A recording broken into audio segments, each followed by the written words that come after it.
ketahuilah, ketika seseorang sedang marah, setan memainkan hatinya seperti mana anak kecil memainkan bola. Karena ngomongnya tuh nggak pakai ilmu, nggak pakai iman, deh, nggak pakai hati gitu. Ngomongnya berdasar dari hawa nafsu, berdasar dari nafsu, keluar dari ego. Tuh banyak nyeselnya. Assalamualaikum warahmatullahi wabarakatuh.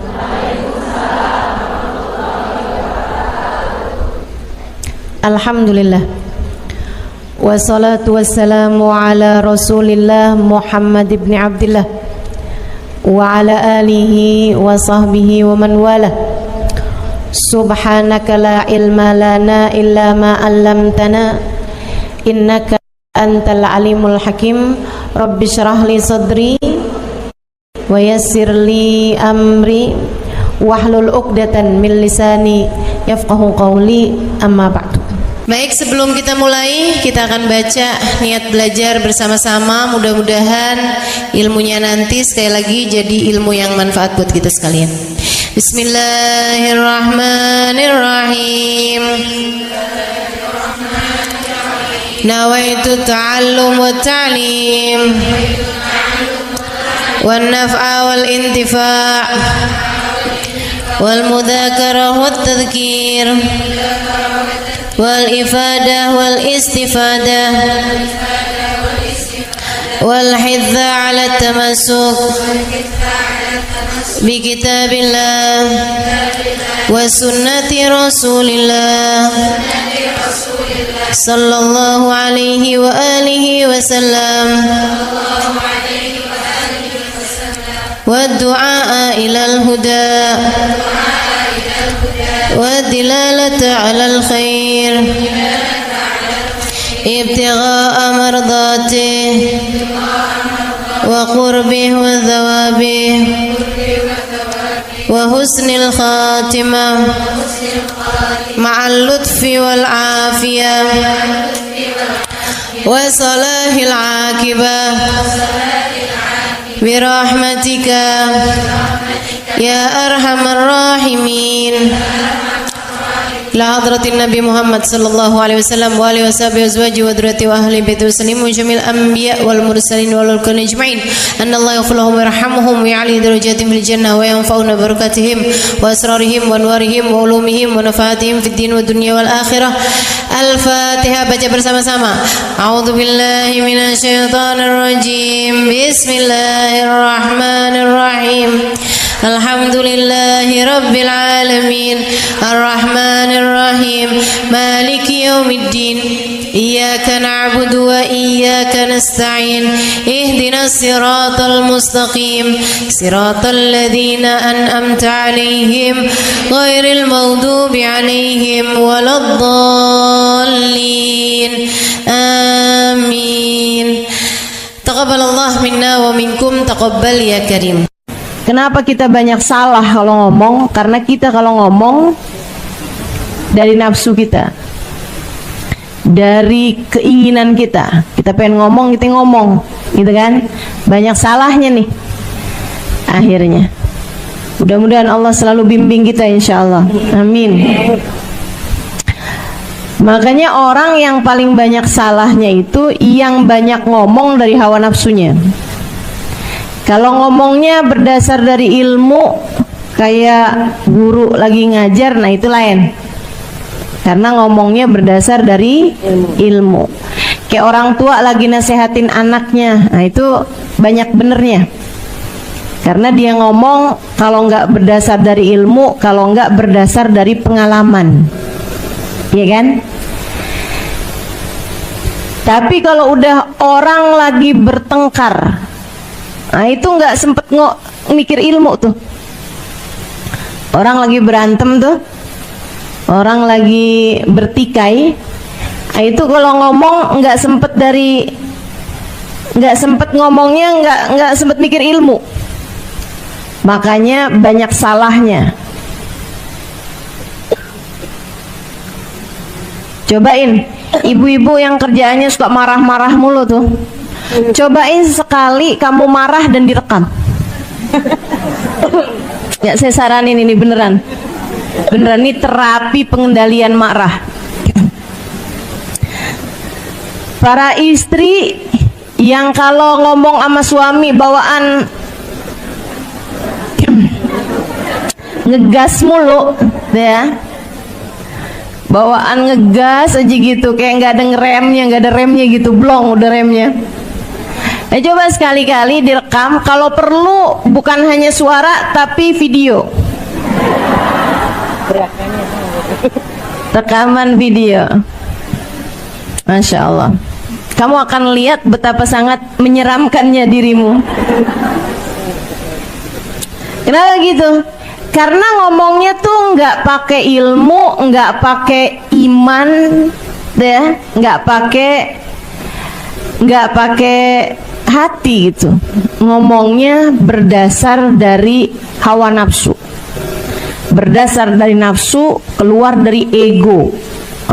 Tuh banyak nyeselnya.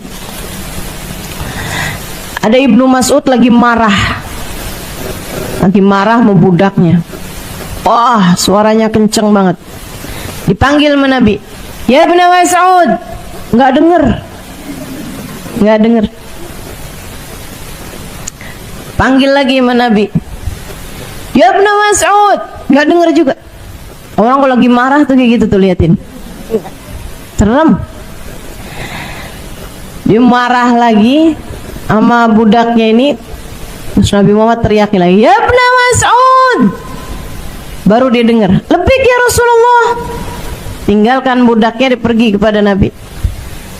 Aku memanggilmu udah 3 kali Ibnu Mas'ud, saya nggak dengar wahai Rasul.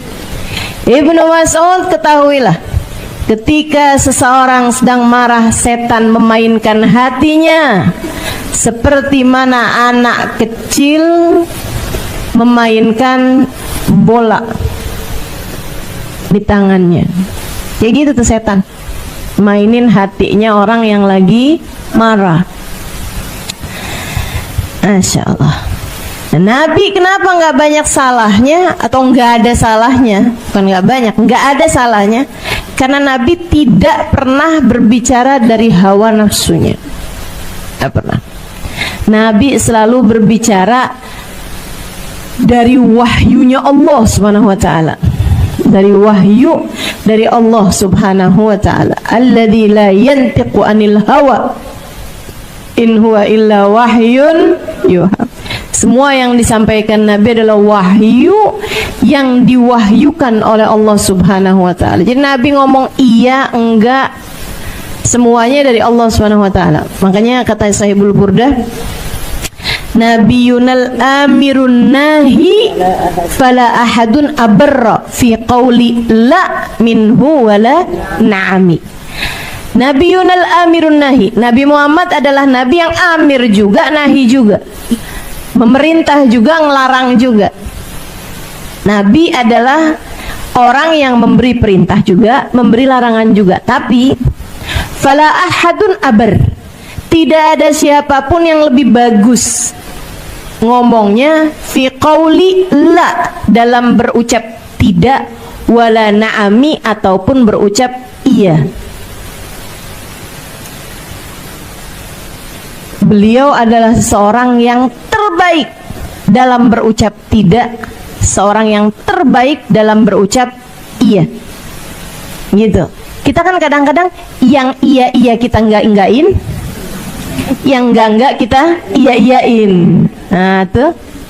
Ini nih yang salah gitu. Kita kadang suka nggak ngerti gitu. Yang manaan aja yang mesti kita iyain, yang mana yang mesti kita enggakin. Kenapa gitu? Itu tadi, karena kita tuh seringnya ngomong berdasar hawa nafsu. Coba belajar buat teken hawa nafsunya, nanti kita akan jadi ngerti kapan seharusnya bilang iya, kapan seharusnya bilang enggak. Hidupmu jadi jauh lebih terarah ketika kita berpikir dengan jernih. Hawa nafsu nih yang rusak kita nih, hawa nafsu nih. Hawa nafsu, udah percaya saya deh. Hawa nafsu rusak kita teman-teman. keinginan kita. Kita pengen begini, kita pengen begitu.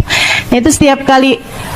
Tapi kan saya maunya, tanyain sama diri sendiri, kalau maunya Allah gimana? Kalau maunya Allah gimana? Gitu. Jangan segala-gala yang kamu pikirin mau kamu mulu gitu. Katanya pengen jadi hamba yang Allah senantiasa memberi padamu apa maumu, maka jadilah hamba yang selalu mempersembahkan apa yang Allah Subhanahu wa ta'ala mau.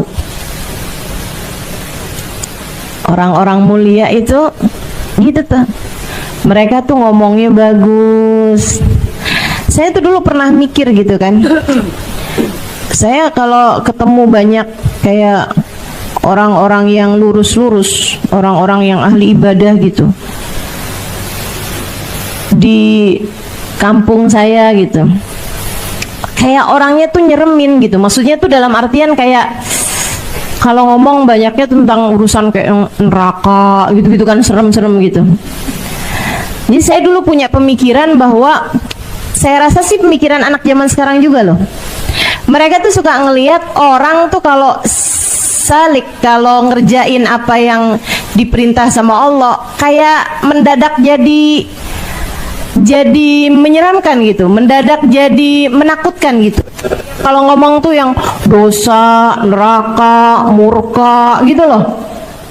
Urusannya tuh kayak yang awas nak, nggak boleh gitu, nanti begini gitu, kayak nyeremin kayak gitu.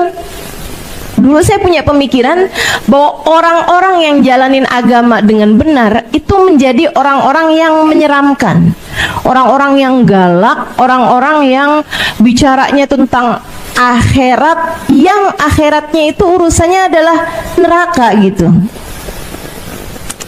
Saudaraku sekalian yang saya muliakan, ketika saya kemudian mulai belajar di pondok pesantren, belajar lagi di pondok pesantren, belajar lagi di pondok pesantren, emang saya kerjaannya belajar di pondok pesantren, sampai kemudian saya berangkat ke kota Tarim. Ternyata sebaliknya, orang-orang yang paling dekat dengan Allah selalu adalah orang-orang yang paling dapat memberikan pengharapan. Orang-orang yang paling dekat dengan Allah selalu adalah orang-orang yang paling adem-adem hatinya. Semakin dekat sama Allah Subhanahu wa ta'ala, semakin memberikan ketenangan. Karena sejatinya merekalah orang-orang yang paling tenang hidupnya. Gimana enggak coba? Orang lagi sakit datang ke Hubabah Khadijah, Baba saya sakit tenggorokannya. Hubabah Khadijah pegangin tenggorokannya, didoain. Tapi terus beliau bilang begini, kamu tuh sedikit amat sih sabarnya. Ya nggak apa-apa kan kalau lagi sakit. Kamu tahu nggak, sakit itu tanda Allah lagi inget sama kamu, lagi sayang sama kamu. Saya tuh kalau agak lamaan nggak dikasih sakit, saya sampai suka nanya sama Allah, ya Allah, apakah engkau lupa kepada hamba-Mu Khadijah? Coba tuh, kalimat apa yang lebih menenangkan buat orang yang sakit daripada kalimat itu? Kita kan enggak. Kita kalau ngeliat orang sakit ya, introspeksi. Ingetin dosa lo tuh. Betul nggak? Ibu-ibu nggak usah nasehatin orang lain, nasehatin suami sendiri kalau lagi sakit. Coba diinget-inget. Anak lagi sakit aja hatinya dibuat begitu ya, dibuat sedih gitu. Masya Allah, Masya Allah. Ini semua adalah hukuman atas dosa-dosamu, nak. Makanya kalau mama ngomong tuh didengerin, jangan suka ngebantah, kan gitu tuh. Tahu sendiri tuh kan, sakit kan, gitu tuh. Kegedean hawa nafsu, teman-teman, kegedean nafsu kita nih. Dan itu yang bikin kita salah dalam hidup nih, banyak salahnya gara-gara itu tuh. Suka ngikutin hawa nafsu. Kalau mereka ini hamba-hamba tercinta di sisi Allah Subhanahu wa taala, bener mulu ngomongnya, karena ngomongnya nggak dari nafsu, tapi dari hati yang bercahaya dengan cahaya iman, cahaya ilmu, cahaya pengalaman, cahaya kedekatan dengan Allah Subhanahu wa taala. Gak ada yang lebih ngerti, gak ada yang lebih pinter, gak ada yang lebih faham selain Allah. Maka Allah akan menjadikan hamba yang dekat dengannya menjadi faham, menjadi mengerti, menjadi tahu segala sesuatu. Kayak baginda kita Nabi besar Muhammad SAW, selalu benar terhadap ucapannya, semuanya gitu. Orang-orang yang ngikutin jalannya Nabi Muhammad juga gitu. Sampai saya ingat nih ucapannya Farazdak. Farazdak itu seorang penyair kaliber, penyair nomor 1 di negeri Arab pada masa tabi'in, masa sesudah masanya sahabat. Nggak menangin Nabi Muhammad, nggak dapetin masa hidupnya Nabi. Dia hidup di masanya para sahabat sebagai seorang tabi'in. Ketika Sayyidina Ali Zainal Abidin, Ali Zainal Abidin itu anaknya Sayyidina Husain bin Ali bin Abi Thalib radhiyallahu taala anhum wa ardahum. Sayyidina Husain ini teman-teman, ibadahnya tiap malam 1000 rakaat. 1000 rakaat. Bayang gak sih? Ibadah malamnya 1000 rakaat. Bersama dengan itu hatinya merunduk sampai kayak yang kalau orang sebut-sebut neraka gitu, kayak yang saya tuh gitu. 1000 rakaat loh ini. Kita jangan kata 1000 rakaat, baru 2 rakaat gitu kan, di waktu malam bisa tahajud, 3 rakaat witir gitu. Udah berasanya kalau hadir di majelis tuh pantesnya duduk paling depan, kalau perlu sebelahan ustazah.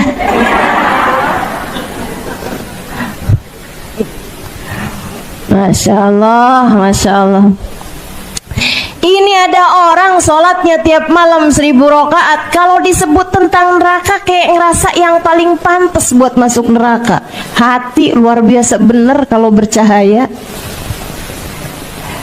Saudaraku sekalian saya muliakan, satu hari beliau lagi mengerjakan ibadah haji di tahun yang sama. Khalifah, pemimpin di zaman tersebut, kayak presiden di zaman itu yang membawahi seluruh khilafah Islamiyah, bukan hanya di Saudi Arabia, bukan, tapi Mesir masuk, Yaman masuk, ya, semua negara-negara Arab nih di bawah kepemimpinan dia ini nih, khalifahnya nih, presidennya nih. Itu teman-teman lagi melaksanakan ibadah haji juga, tapi emang zaman itu tuh masih banyak yang soleh ya. Presiden haji itu nggak pakai dihalau orang, nggak pakai nih khalifahnya mau tawaf kosongkan Ka'bah gitu, nggak pakai tuh kayak gitu. Atau misalnya Ka'bahnya di area sekitarnya dia dipakein pengawalan, nggak bisa ada orang ngedesek-desekin gitu, nggak. Zaman itu tuh nggak, khalifah ya udah gitu, ikutan haji barengan orang, ikutan tawaf barengan orang, tapi memang ada orang-orang di sekelilingnya juga gitu, ada beberapa sukanya. Abis dia tawaf pengen cium Hajar Aswad nggak bisa-bisa, khalifah loh ini, ya kan? Sekarang nih kadang-kadang orang pengen cium Hajar Aswad susah-susah dia manggil joki. Tahu nggak sekarang ada joki Hajar Aswad? Udah berapa tahun sih itu? Ya Allah, ya Allah. Saya pernah ditawarin juga gitu, mau cium Hajar Aswad 300 real. Iya, 300 real cium Hajar Aswad. Nggak tahu, pokoknya dia akan sikut sana sikut sini gitu ya, sampai bisa bikin kita bisa cium Hajar Aswad gitu kali ceritanya. Saya juga nggak tahu, emang nggak pernah nyoba juga pakai joki. Itu teman-teman sekalian, Khalifah mau nyium Hajar Aswad, rame banget, penuh banget, dia nggak bisa tuh. Di saat lagi kayak begitu, tiba-tiba dari arah masjid mau menuju ke Ka'bah datang Ali Zainal Abidin. Ini urusannya pengawalan langit. Nah, ini lain nih, kalau orang-orang pakai pengawalan langit, pakai jalur langit nih, kita nggak bisa ada yang nyaingin. Kalau udah orang sama Allah dikasih jalurnya jalur langit, dan nggak ada yang bisa ngalahin. Allah kalau udah mau naikin orang, nggak ada sesiapa pun bisa nurunin orang. Kalau udah lewat jalur langit, dijatuhkan sama Allah, nggak ada yang bisa naikin. Urusan jalur langit memang udah nggak ada lawan. So ikut sekalian saya muliakan, ini hamba-hamba jalur langit Sayyidina Ali Zainal Abidin bin Husain bin Fatimah bintun Nabi sallallahu alaihi wasallam. Begitu dia masuk aja ke area Mataf, ke area pelataran Ka'bah, itu dari tempat dia berdiri langsung jalanannya sepi sampai ke Hajar Aswad. Langsung ada jalur, langsung bisa lihat Hajar Aswad, kosong Hajar Aswadnya langsung. Orang-orang tuh kayak awas gitu. Khalifah lihat dong, siapa nih, kata Khalifah, siapa ada orang yang dimuliain sampai segitunya sama orang? Siapa dia orangnya yang sampai membuat semua mata tertunduk, semua kepala patuh sama dia ini gitu. Dia liatin orangnya kayak biasa-biasa aja tampilannya, nggak pakai imamah gede-gede, jenggotnya nggak yang panjang kayak apaan gitu. Ya, biasa tampilan para habaib-habaib gitu tuh. Baju sederhana, segala sederhana gitu kan. Dia nanya sama orang-orang di samping-sampingnya, siapa dia?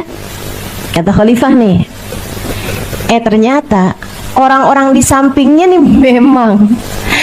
memang orang-orang yang biasa deket sama pejabat, yang kadang-kadang suka nggak mau kalau si pejabat ini ngerasa rendah hati, ada orang ngerasa minder, ada orang yang dimuliain lebih daripada dia gitu. Suka ada penyakitnya nih, penyakitnya orang yang deket sama orang besar. Dia nggak mau kalau orang besar itu jadi merasa rendah karena ada orang lain yang dibesarkan lebih daripada dia. Ini penyakitnya nih, penyakitnya orang deket sama pejabat gitu ya. Suka nutupin kritik-kritik dari rakyat yang gitu-gitulah. Mudah-mudahan Allah selamatkan kita semuanya dari penyakit-penyakit yang nggak bener. Dia bilang kayak gini, dia kenal. Cuma dia bilang, tahu tuh siapa sih tuh? Kayak nadanya tuh kayak yang songong amat, siapa sih tuh? Gitu. Nadanya kayak yang siapa sih emang? Pura-pura nggak kenal. Pura-pura nggak kenal. Pak Rozdak pas kebenaran banget ada di situ. Dia bilang, oh kamu nggak tahu siapa dia? Saya tahu. Hadzal ladzi ya'riful batha'a wat'atuhu wal urbu ya'rifuhu wal haramu. Ini adalah seseorang yang tanah mana yang nggak kenal sama dia. Tanah Mekah ini kenal kepadanya. Demikian pula orang Arab dan orang Ajam semua kenal padanya. Hadza ibnu Fatimah in kunta jahiluhu bi jaddi anbiya Allah qad khutimu. Ini adalah putranya Fatimah, putri Nabi Muhammad. Jika kamu nggak tahu, dengan kakeknya lah semua nabi-nabi dipungkasi. Diakhirinya nabi-nabi dengan kakeknya dia. Hadat taqiyun nakiyul alimul alamur, tuh dibawa tuh bait syair yang sangat panjang sekali. Salah satu dari pujiannya yang bikin saya ingat sama cerita ini,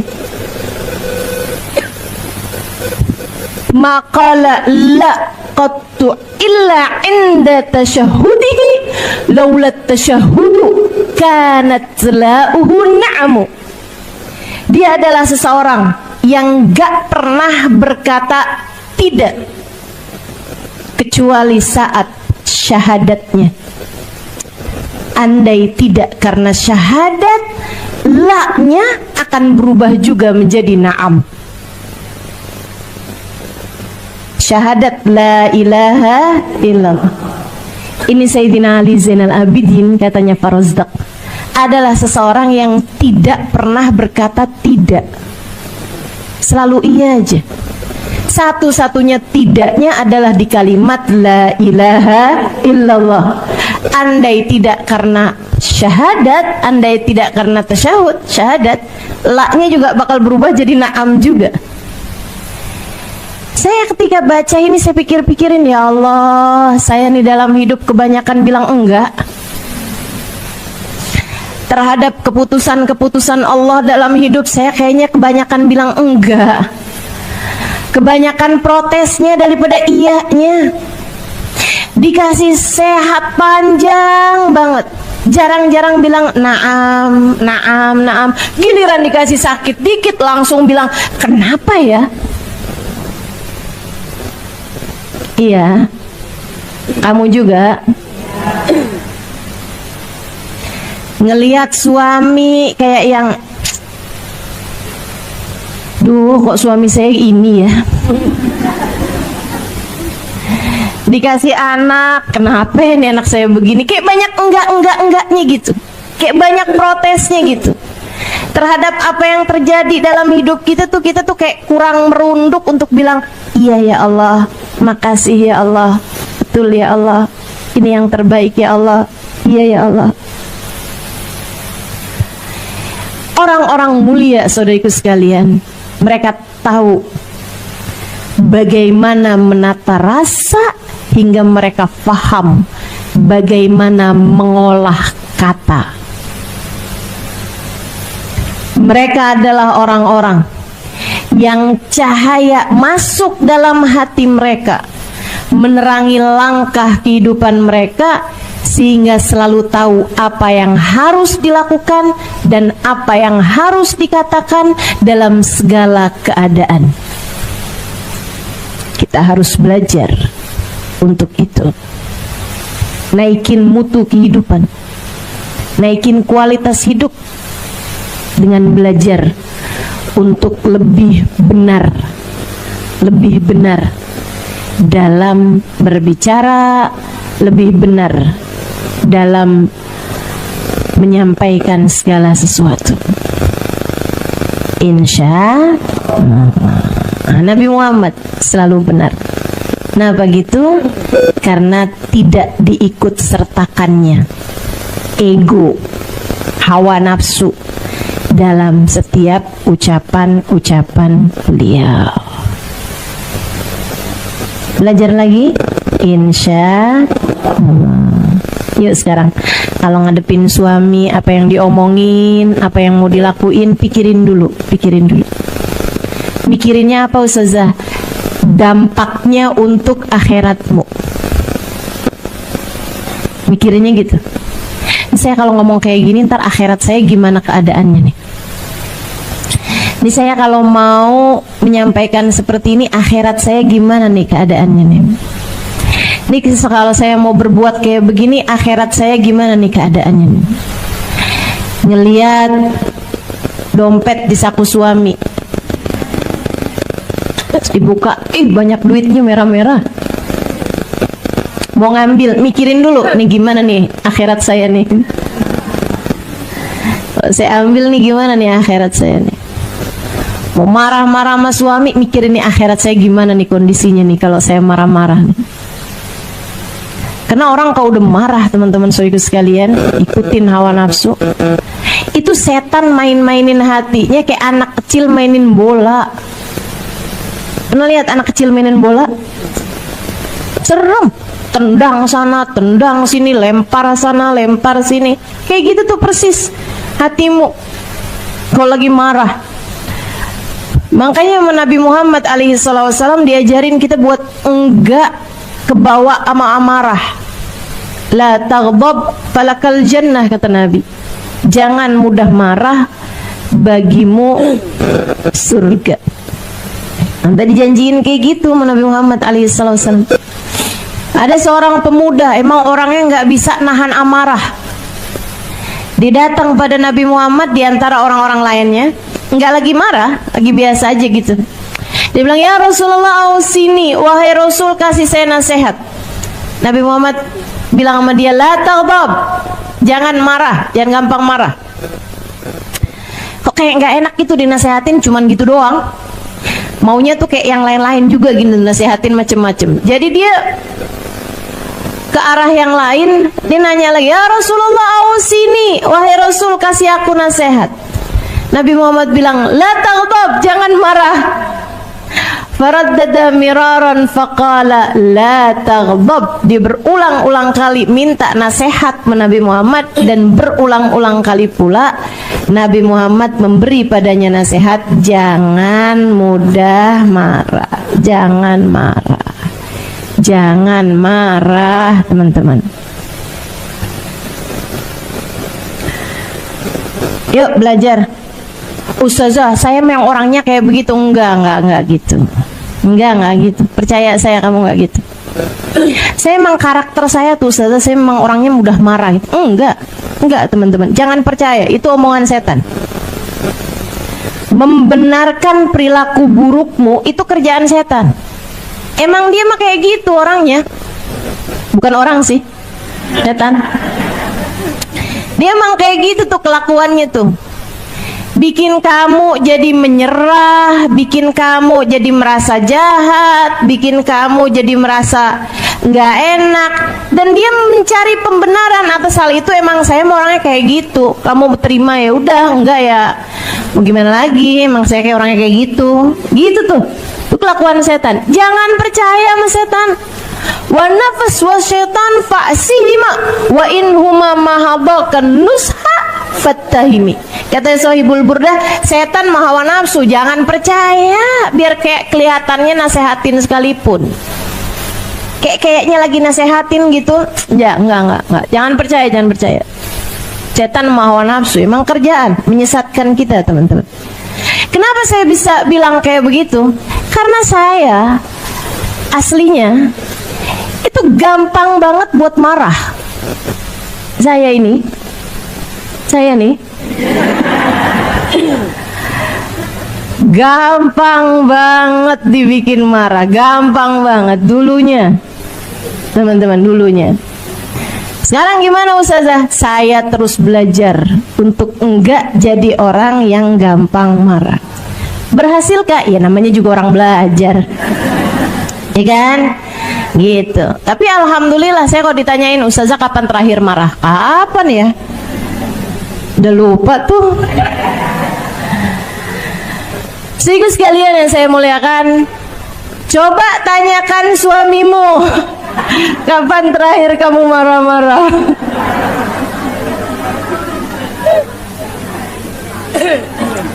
Dan mari terus belajar. Mari terus belajar.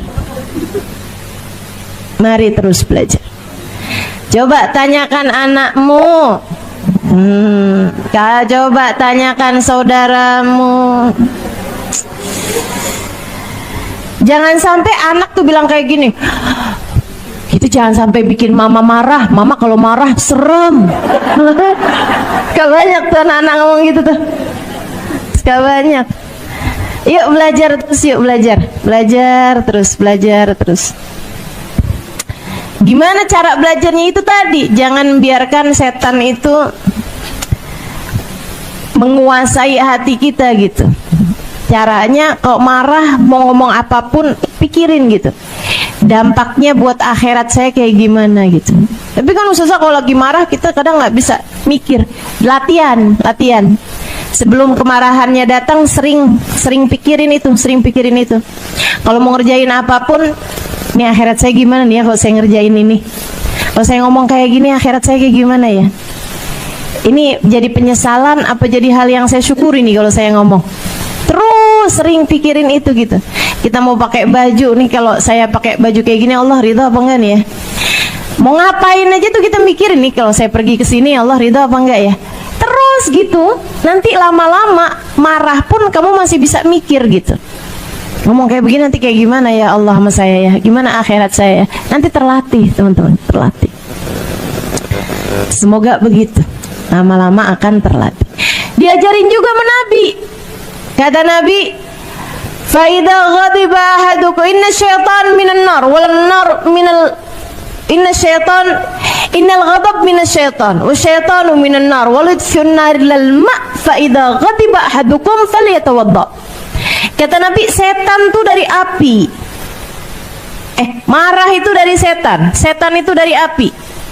Gak ada yang bisa madapin api selain air. Maka apabila kamu sedang marah, segeralah berwudu.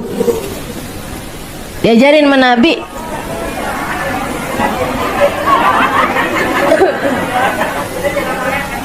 Segeralah siram air. Sesungguhnya kemarahan datangnya sumbernya dari setan. Setan terciptanya dari api. Tidak ada yang bisa memadamkan api selain api. Maka apabila seseorang di antara kalian sedang marah, segeralah siram air. Segeralah berwudu. Wudu kan pakai air tuh. Makanya para ulama bilang kalau wudu belum terlalu mempan, mandi. Kalau mandi nggak mempan juga, berendam. Berendam. Dan dipanggil misalnya, gimana sih? Mas suaminya panggilin. Dalam kamar mandi bang. Ngapain berendam? Bukannya kita nggak punya buat berendam, di bak mandi bang. Di ember kalau enggak. Ngapain kau berendam? Disuruh mau saja.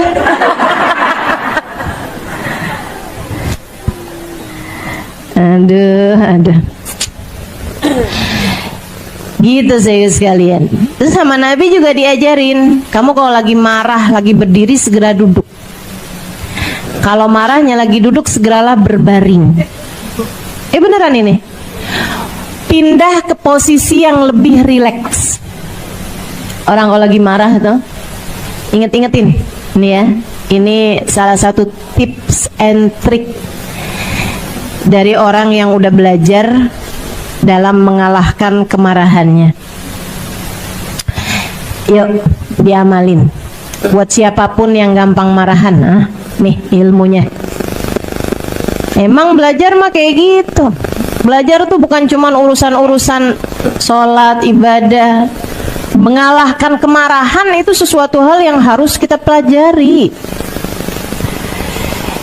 Jadi kalau kamu lagi marah tuh, kalau lagi datang marah di saat kamu duduk, jangan berdiri.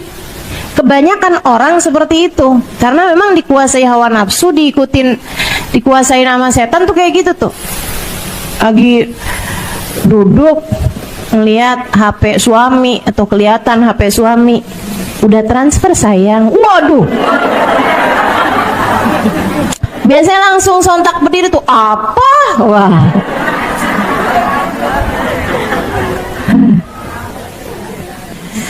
Habis itu langsung jalan-jalan panik gitu kan. Jangan. Sama Nabi disuruh kalau kamu lagi duduk posisinya, ketika datang marah malah suruh baringan. Iya, dilosor. Langsung baringan. Kamu lagi ngapain?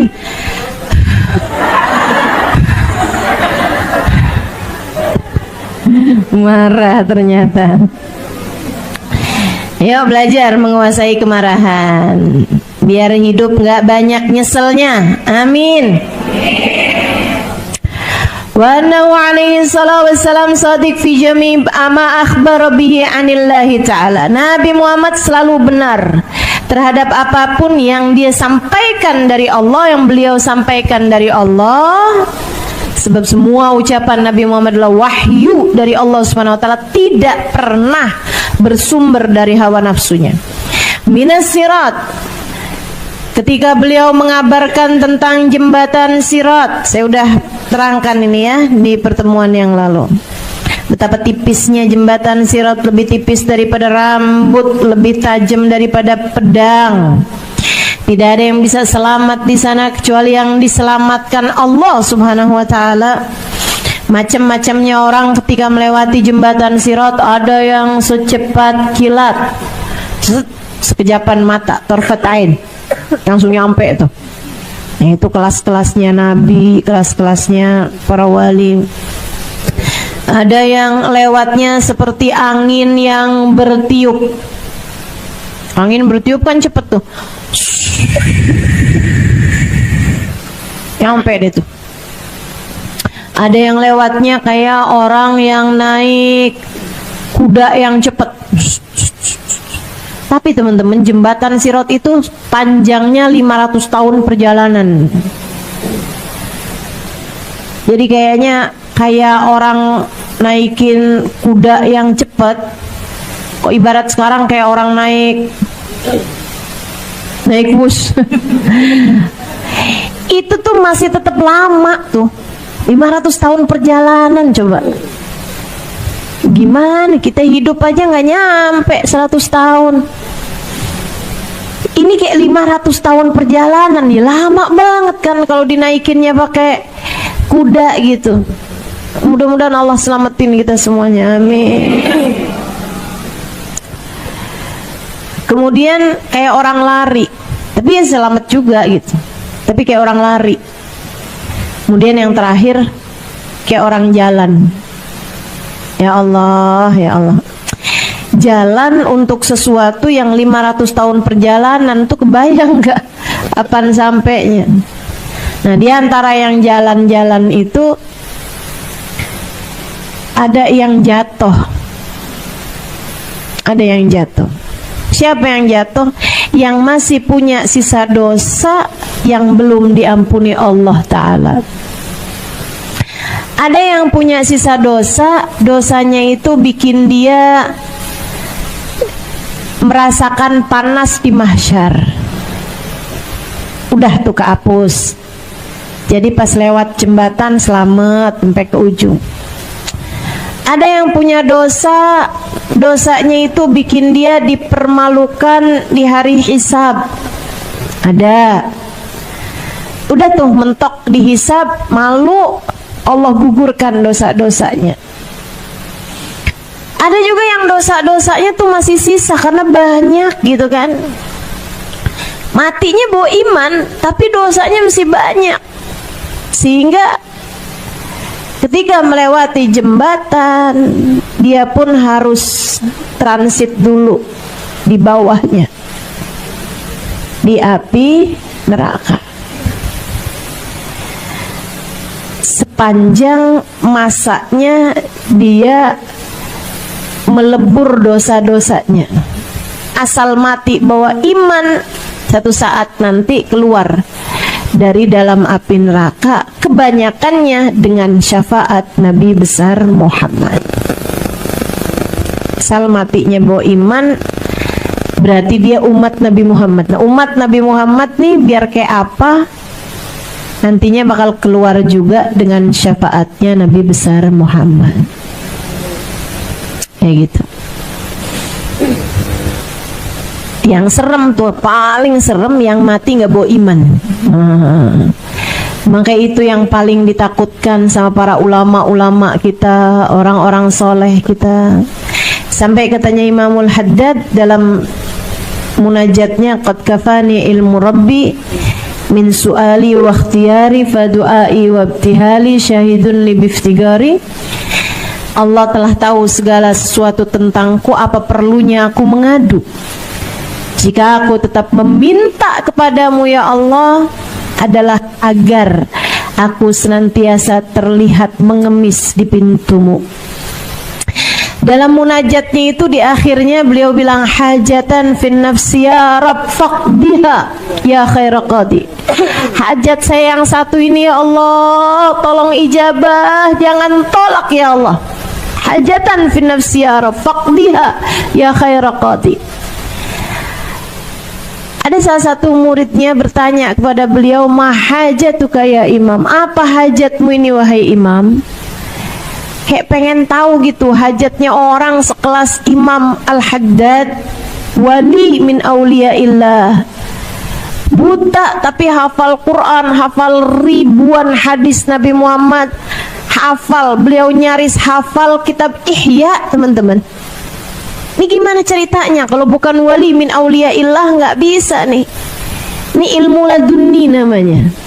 Bahkan beliau ketika nulis banyak-banyak kitab itu dalam keadaan buta, saudaraku sekalian.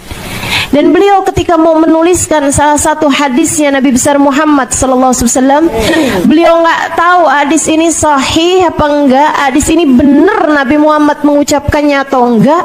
Langsung nanya sama Nabi Muhammad SAW. Ini orang dengan kualitas hidup yang semacam itu nggak pernah bikin dosa. Fa innahu mahfud, karena beliau adalah orang yang terjaga. Kalau Nabi itu namanya maksum, terjaga dari berbuat dosa. Kalau para wali itu mahfud tuh saudaraku sekalian, terjaga juga, tapi di bawahnya maksum. Kalau maksum tuh udah benar-benar mustahil berbuat dosa. Kalau mahfud terjaga dari berbuat dosa, Allah menjaganya sehingga tidak berbuat dosa. Sehingga tidak berbuat dosa. Ini para wali-walinya Allah SWT. Ketika bilang hajatan fin nafsi ya Rabb, hajat yang satu ini ya Allah faqdiha ya khaira qadi, kabulkan ya Allah hajat saya yang satu ini, tolong kabulkan ya Allah. Pengen tahu dong kita hajatnya wali itu apa sih? Ditanya sama murid beliau, ma hajatukum ya imam, apa hajatmu wahai imam? Yang kau sebutkan dalam munajat-munajatmu itu hajatan fin nafsi ya Rabb faqdiha ya khaira qadi. Imamul Haddad runduk kemudian berkata, hajati an amut ala husnil khatimah, hajatku adalah aku mati dengan bawa iman. Hajatku adalah aku mati dengan jadi umat Nabi Muhammad. Hajat saya adalah saya mati bawa iman, mati dalam husnul khatimah.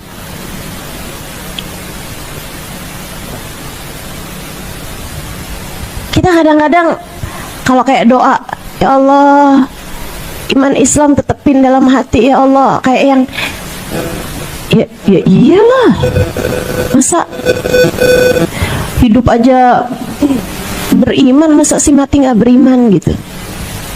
Kita nggak tahu bahwa itu tuh, nih kita hidup nih ujian tuh saudara sekalian, ujian buat Allah lihat nih orang ini pantas mati bawa iman apa enggak. Serem banget gitu. Kamu punya anak yang anakmu misalnya, mohon maaf ya, punya kekurangan gitu ya, nggak pinter misal gitu, anakmu nggak naik kelas gitu, itu ujian. Ujian apa? Ujian keimananmu untuk Allah lihat kamu dikasih anak kayak begini, bisa nggak nih kamu pertahankan keimananmu. Untuk aku lihat nanti kamu mati bawa iman apa enggak. Kamu punya suami misalnya keras, misalnya pelit, misalnya apapun aja, ujian dalam hidupmu. Allah mau lihat suamimu sakit, suamimu kena kecelakaan misal gitu ya, itu adalah ujian dalam hidupmu teman-teman. Allah mau lihat nih yang ini nih, istri yang satu ini nih pantas gak buat dia mati, aku pertahankan iman dalam hatinya. Apapun yang datang dalam hidup kita nih teman-teman, kamu lagi dikasih sakit, kamu lagi dikasih sulit, kamu lagi dikasih apapun ujian, hasilnya bahwa imankah dirimu itu saat kematian. Allah mau lihat, Allah mau lihat pantas nggak nih iman dia bawa nih, berhasil nggak nih. Makanya ketika kamu mati bawa iman di dalam hatimu, cinta dalam hatimu pada Allah dan Rasulnya, itu kayak orang lagi ditulis di lembarannya lulus. Dia tuh stempel kelulusan dalam hidupmu adalah kamu mati dengan membawa iman. An amut ala husnil khatim. Sebab kau udah matinya nggak bawa iman, udah tuh nggak ada siapapun bisa menyelamatkanmu. Tidak bahkan baginda Nabi Muhammad sallallahu alaihi wasallam. Kau udah mati, kamu nggak lagi orang yang beriman, kamu mati dalam keadaan Tuhan kamu udah bukan Allah lagi, kamu udah nggak percaya lagi sama Nabi Muhammad, udah tuh. Udah, gak ada yang bisa menyelamatkanmu, teman-teman. Makanya hati-hati dalam hidup nih, hati-hati sama suami yang benar, sama anak yang benar, sama keluarga yang benar. Jangan putus silaturahim sama keluarga, sama kerabatmu tuh yang baik-baik, yang baik-baik, sama tetangga yang baik, sama orang yang baik. Jangan punya hati yang tega nyakitin siapapun, jangan teman-teman. Itu ujian keimanan semuanya, ujian keimanan. Ngadepin mertua begini, ngadepin ipar begini, ujian bagi keimananmu. Yang benar ngadepinnya, yang benar. Ujian dalam hidupmu tuh kerjain dengan benar.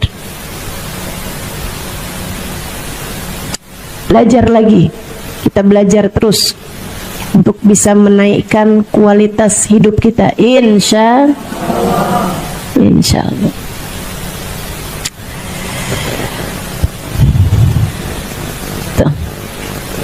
Jembatan sirat, minas sirat, mudah-mudahan selamat semua.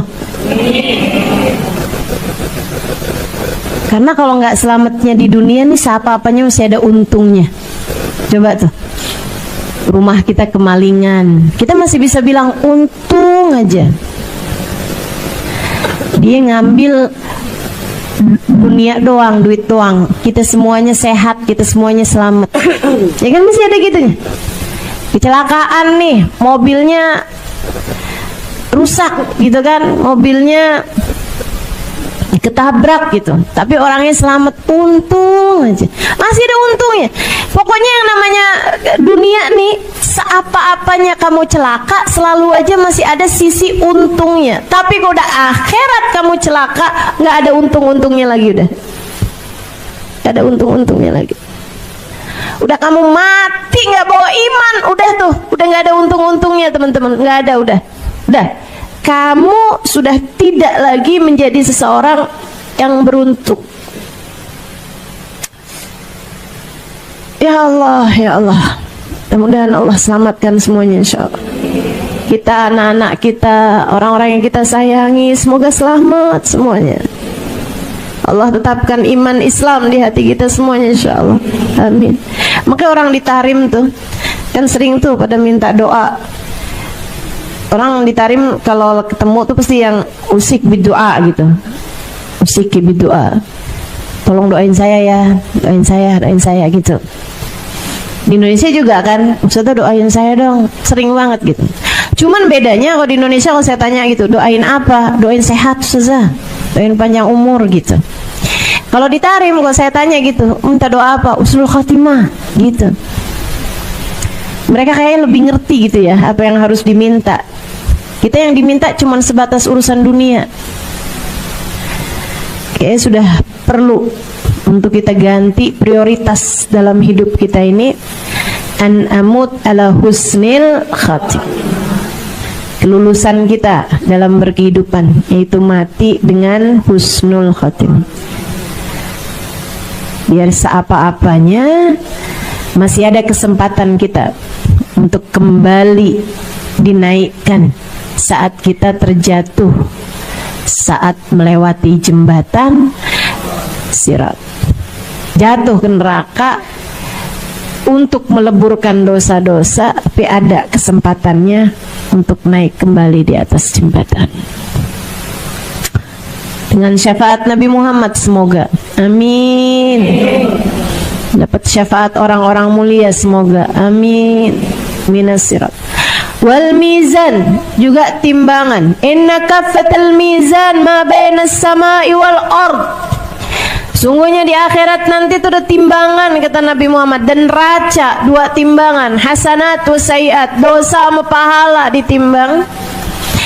Dan itu sekaligus sekalian, satu kafahnya, satu neracanya, ma bainas samai wal ard, segede langit dan bumi. Segede antara langit dan bumi, gede banget, yang mau ditaruh tuh gede banget. Makanya mesti punya banyak pahala buat ngegedein timbangan pahala kita. A'udzubillahi minasyaitonirrajim. Fa amman thaqulat mawazinuhu fahuwa fi 'ishatir radiyah. Adapun orang-orang yang berat timbangan amal kebaikannya, maka dia akan berada dalam kehidupan yang menyenangkan. Fama man khaffat mawazinuhu fa ummuhu hawiyah. Adapun orang yang ringan timbangan amal kebaikannya, ringan pahalanya, fa ummuhu hawiyah, maka ibunya adalah hawiyah. Wa ma adraka ma hiya, kamu tahu apa itu hawiyah? Narun hamiyah. Ibunya adalah narun hamiyah, neraka yang sangat panas, membakar. Kenapa kok bahasanya fa ummu hawiyah? Sebab ibu tuh kalau anaknya datang dia bakal meluk. Apalagi udah lama terpisah. Kamu baru terpisah beberapa jam aja karena anak berangkat sholat, berangkat sekolah TK. Begitu dia keluar, kamu siap melukin dia, karena kamu adalah ibunya. Dan anak juga tuh, diantara sekian perempuan-perempuan, dia gak akan nyari mana yang paling cakep ya, enggak. Dia akan nyari kamu karena kamu adalah ibunya. Dia akan kembali kepada ibunya. Itu yang Allah maksudkan fa ummu hawiyah. Maka tempat kembalinya dia, ibu yang akan memeluk dia adalah api neraka yang sangat panas. Serem banget. Allah tuh memang, bahasa Al-Quran itu teman-teman, ngeri banget. Bisa gitu Allah tuh naroin bahasanya tuh fa ummu hawiyah. Serem banget kan. Enggak fa mau'iduhu hawiyah, fa mi'aduhu hawiyah, maka tempat kembalinya adalah hawiyah gitu. Enggak, fa ummu hawiyah, maka ibunya dia adalah hawiyah. Ma'adrak mahiyah. Kamu tahu enggak kenapa nih? Siapa dia nih? Emaknya dia tuh siapa gitu? Yang bakal meluk dia, yang bakal di tempat kembali dia, narun, api neraka yang sangat panas, berkobar. Orang yang ringan timbangan amal kebaikannya, pahalanya, dan berat dosa-dosanya, maka dia dikembalikan kepada hawiyah. Semoga Allah selamatkan kita semua. Ngeri, neraka tuh ngeri. Ya Allah, ya Allah. Allahumma ajirna minan nar. Allahumma ajirna minan nar. Allahumma ajirna minan nar. Allahumma ajirna minan nar. Allahumma ajirna minan nar. Allahumma ajirna minan nar. Allahumma ajirna minan nar. Waskinna ma'asabikin a'la faradisil jinan khalidin min ghairi sabiqati adab wala itab wala fitnah wala hisab birahmatika ya arhamar rahimin waf'al kadhalik biwalidina wa dhurriyyatina ahbabina ila yaumiddin. Sallallahu ala sayyidina Muhammadin wa ala alihi wa sahbihi wasallam. Alhamdulillahi rabbil alamin. Ya Allah, selamatkanlah kami dari api neraka-Mu ya Allah. Tempatkanlah kami ke dalam surga-Mu ya Allah, tanpa hisab, tanpa adab, tanpa itab, tanpa dicela terlebih dahulu ya Allah, tanpa dijelek-jelekan terlebih dahulu, tanpa harus menanggung rasa malu terlebih dahulu. Masukkan kami ke dalam surga-Mu ya Allah. Khalidin, kekalkanlah kami di dalamnya. Waf'al kadzalik walidina, demikian pula lakukan hal yang sama untuk dua orang tua kami. Auladina, anak-anak kami. Wahbabina, orang-orang yang kami sayangi ya Allah. Ila yaumiddin, sampai akhirat nanti ya Allah. Rahmatika ya arhamar rahimin, rahmatmu yang kami harapkan, wahai Zat yang paling pengasih dan penyayang. Baca doa itu habis subuh 7 kali, habis maghrib 7 kali. Ada hadisnya, siapa yang minta perlindungan kepada Allah dari api neraka di pagi hari, kalau dia meninggal hari itu, Allah akan bilang, ini adalah hambaku yang telah memohon kepadaku perlindungan dari api neraka, maka hindarkanlah dia, wahai malaikatku, dari api neraka selama-lamanya. Siapa yang bacanya ba'da maghrib, kalau dia meninggal malam tersebut, maka dia juga akan digitukan Allah Subhanahu wa taala kepada para malaikat-malaikatnya, wahai malaikatku, amankanlah hambaku dari api neraka selama-lamanya, sebab dia telah memohon perlindungan kepadaku dari api nerakaku. Nah, karena kita nggak tahu kapan kita mati, baca tiap hari, habis subuh sama habis maghrib. Insya Allah teman-teman saudara sekalian, kalau kamu adalah orang yang akan dihindarkan dari api nerakanya, insya Allah ngepasin meninggal dunia di hari yang subuhnya kamu baca itu, ba'da maghribnya, atau kalau malam ba'da maghribnya kamu baca itu.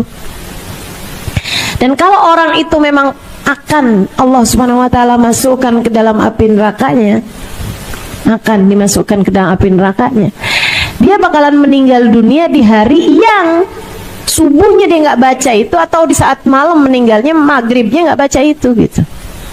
Makanya kita mesti istiqomah, mudah-mudahan terus saja baca habis maghrib sama habis subuh. Biasanya dibacanya habis doa ya.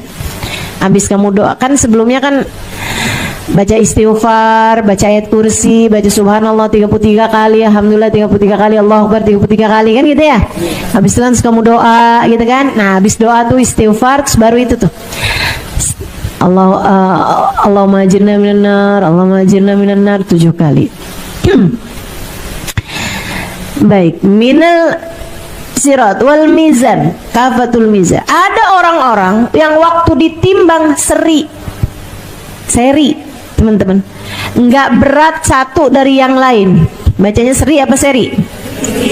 Seri. Jadi itu ditimbang itu sama persis gitu, nggak ada yang bisa keputusannya nih, nggak bisa nih. Jadi kayak gimana tuh kalau kayak gitu? Repot. Ada juga orang yang timbangannya tuh seri gitu, terus Allah bilang malaikat periksa lagi. Mungkin ada satu aja gitu amalan yang bisa naikin, entah itu timbangan kebaikan, entah itu timbangan keburukan. Imam Ghazali dalam kitabnya Minhajul Abidin, kalau saya nggak salah ingat, itu beliau mengatakan, kamu tiap kali mau bikin dosa, kamu pikirin jangan sampai ini adalah yang bikin kamu jadi nggak seri, yang bikin kemudian kamu ditambahin tuh dosanya. Tiap kali kamu mau ngerjain pahala sekecil apapun, jangan tinggalkan, siapa tahu itu adalah yang bikin timbangan amal kebaikanmu jadi nambah gitu. Saat kamu dalam keadaan seri itu teman-teman saudara sekalian, itu kan akan diperiksa lagi tuh catatan kamu tuh, barangkali ada yang nyempil. Nah, yang nyempil tuh biasanya amalan-amalan kecil gitu. Bahkan satu subhanallah yang tersisa bisa dinaikkan di timbangan amal kebaikan. Bahkan satu pandangan haram yang kamu lihat seorang laki-laki dengan rasa suka, ih ganteng ya, bisa saja jadi naikin timbangan amal keburukan. Bisa saja satu ucapan kasar kecil, satu ucapan kayak yang bisa aja sekedar yang kayak yang kamu ucapkan kepada orang tuamu saat orang tuamu memerintahkan sesuatu. Bisa saja kamu ucapkan kepada suamimu saat dia menyuruhmu sesuatu. Bisa saja memberatkan timbang dosamu. Karenanya pesan dari Sayyidina Ali Zainal Abidin, jangan remehkan dosa sekecil apapun. Siapa tahu ia jadi penyebab Allah murka padamu. Jangan remehkan kebaikan sekecil apapun. Siapa tahu ia jadi penyebab Allah sayang padamu. Kita nggak tahu. Itu mizan. Ada lagi orang seri nih timbangannya nih, nggak berat satu, nggak berat yang lain, pas banget 50-50. Malaikat periksa, udah semuanya udah ditimbang. Kalau gitu tunda, biarin dulu nih, biarin dulu. Saya mesti gimana nih nasib saya nih, katanya yang ditimbang nih. Yaudah gini aja dah, silahkan kamu jalan-jalan di mahsyar. Ngapain? Saya disuruh jalan-jalan ngapain? Minta sumbangan. Coba tuh, disuruh minta sumbangan. Ini Imam Ghazali ceritain nih. Kalau nggak di Minhaj, kalau nggak di Ihya, teman-teman, di Ihya kayaknya, di Ihya. Ihya Ulumuddin 5 jilid tuh ya. Itu baru ngeliat kitabnya aja udah males bacanya. Tebel banget. Tapi ya belajar mah harus kan, segede apapun. Nah itu tuh ada tuh di kitab itu. Boleh aja sih kalau yang Ustazah ngomong beneran apa enggak sih, ini ada dalilnya apa enggak sih. Silakan dibuka kitabnya. Saya yakin teman-teman juga baru ngeliat kitabnya agak ngerti, udah percaya aja dah.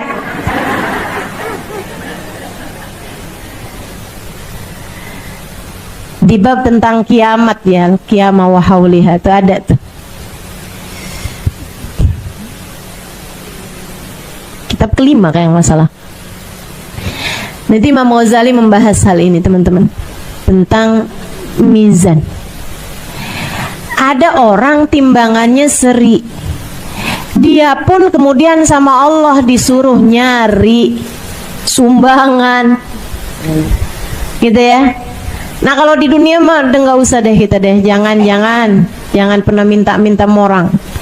1 titik hitam di akhirat bagimu setiap kali kamu minta. Jangan jadi orang selamitan, jangan jadi orang suka minta orang. Itu nanti 1 titik hitam di wajahmu di akhirat nanti. Ustaz kalau minta fallback gimana? Saudaraku sekalian yang saya muliakan, akhirnya ya emang mau gimana lagi gitu kan. Dia pun dengan pikiran putus asa di jalan juga gitu, di jalan ketemu sama anaknya. Dia bilang, alhamdulillah nak, mama ketemu kamu nak, mama minta tolong. Apaan mah? Mama nih lagi ditimbang nih amalnya kan. Terus seri nak, sumbang nape? Bagiin, gak usah banyak-banyak deh nak, asal lebih berat aja gitu. Apaan mah? 1 tasbih kamu kek, 1 sujud kamu kek gitu, apa aja gitu. 1 sholawatan kamu kek, apa aja. 1 sedekah kamu nak yang kamu sumbangkan gitu. Gak usah banyak-banyak, ayo nak kasih nak. Ingat gak nak, kamu tuh pernah ada di perut mama 9 bulan. Kata anaknya, gak inget mah, saya kan masih jadi janin. Teman-teman saya sekalian, anaknya kemudian bilang, ma, masalahnya kan saya juga gak tahu nih timbangan senter kayak gimana. Iya juga sih ya. Anak gak bisa nyumbang, suami gak nyumbang, orang tua nggak nyumbang karena mereka juga takut di padang mahsyar. Kan gimana kabar timbangan dia nih gitu, lagi sama-sama ditimbang, lagi masih perhitungan amal gitu.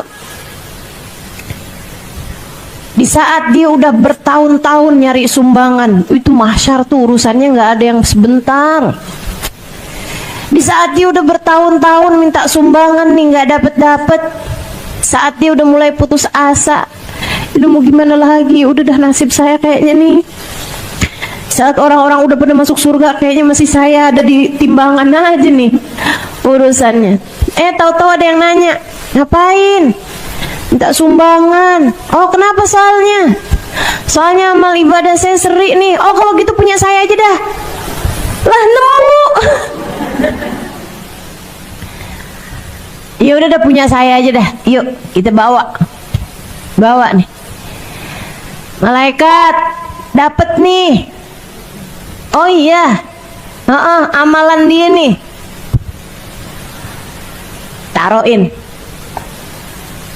Alhamdulillah. Jadi berat kan? Laporan sama Allah. Ya Rob, dia udah bisa masuk surga nih karena timbangan amal kebaikannya udah lebih berat daripada dosa-dosanya. Kata Allah, dapat mana sumbangannya? Dapat dari fulan bin fulan. Kok kamu nyumbang? Kamu udah banyak ya pahalanya. Enggak ya Allah, justru atu-atunya. Ini bener nih, Ihya cerita begitu.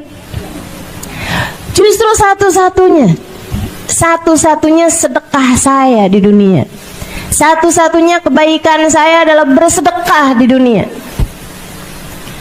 Kata Allah, kenapa kamu mau mensedekahkannya sama orang?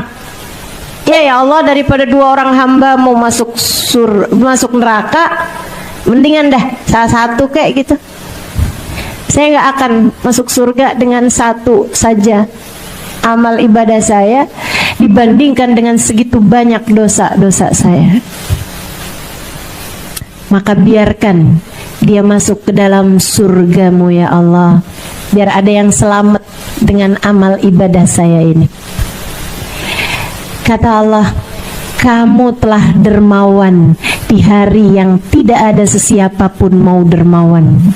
Ketahuilah aku lebih dermawan daripada kamu, maka masuklah kamu ke dalam surgaku dengan kedermawananku. Ini katanya Imam Ghazali, sudah beliau cerita ini, bahkan di surga sekalipun kedermawananmu bermanfaat, bahkan di akhirat sekalipun kedermawananmu tetap akan memberi kemanfaatan.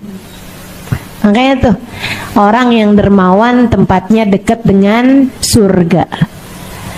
Orang dermawan tuh Al-Karim.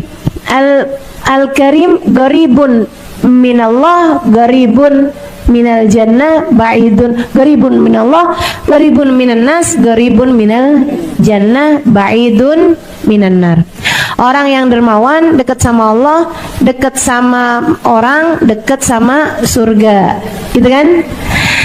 Jauh dari neraka. Orang yang pelit, jauh dari Allah, jauh dari orang, jauh dari surga, dekat sama neraka. Nah itu tinggal kamu lihat tuh, kamu tipe orang yang bagaimana. Mudah-mudahan Allah jadikan kita semuanya dermawan.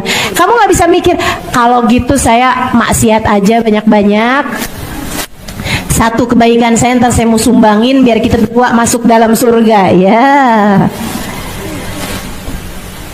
gimana ceritanya tuh? Minasirat wal mizan wal haud, dan juga haud telaganya Nabi kita Muhammad sallallahu alaihi wasallam, yang kata Nabi, "Inna haudi ma baina Ailah wa San'a." Sungguhnya telagaku itu seluas dari Ailah. Ailah itu kota di Mesir, wa San'a kota di Yaman. Itu telaganya Nabi itu panjang. Panjang kayak lebih panjang daripada Jakarta Surabaya gitu. Walahu minal abari ka'adat nujumi sama. Punya cangkir sebanyak bilangan bintang di angkasa. Itu cangkirnya banyak. Umatnya tuh pasti bakalan kebagian. Ya, umat semua kebagian. Yang gak kebagian orang yang bukan umatnya Nabi Muhammad. Dan itu ada orang-orang, kata Nabi Muhammad, habis cerita tentang telaganya, lebih manis daripada madu, lebih putih daripada susu.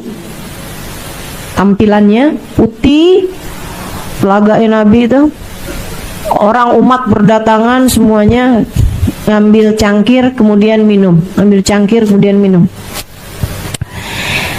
Orang yang minum dari telaganya Nabi insya Allah masuk surga nantinya, karena dijanjiin sama Nabi, man syarib minhu lam yadma ba'daha abada. Siapa yang minum dari telaga itu nggak akan haus selamanya. Orang di neraka tuh pasti kehausan. Jadi orang kalau minum dari telaganya Nabi berarti artinya dia akan masuk surga gitu.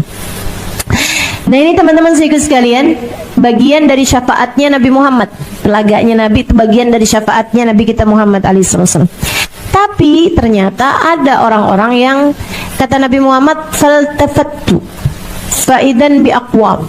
Saya menoleh, ternyata ada orang-orang yang tampilannya kayak tampilan umatnya Nabi. Tampilannya nih kayak tampilan umatnya Nabi. Kalau perempuan dia kerudungan gitu ya, bahkan kadang-kadang kerudungannya lebih lebar-lebar gitu. Kalau laki-laki itu tampilannya emang kayak tampilan umatnya Nabi gitu, sarungan, pecian gitu ya, bahkan jenggotan juga gitu. Sehingga sekalian tampilannya kayak umatnya Nabi. Mereka mau minum dari telaga Nabi, diusir sama para malaikat, ditendang-tendang sama malaikat. Nabi ngelihat itu, kemudian Nabi Muhammad bilang, ummati, ummati, malaikat biarin apa, itu kan umat saya tuh, itu kan umat saya. Modelannya tuh kayak umatnya Nabi banget gitu. Jadi Nabi nggak tega, dan mereka mau masuk kan artinya memang umatnya Nabi gitu. Ditendang-tendang sama malaikat, enggak, sana, bukan, kamu bukan.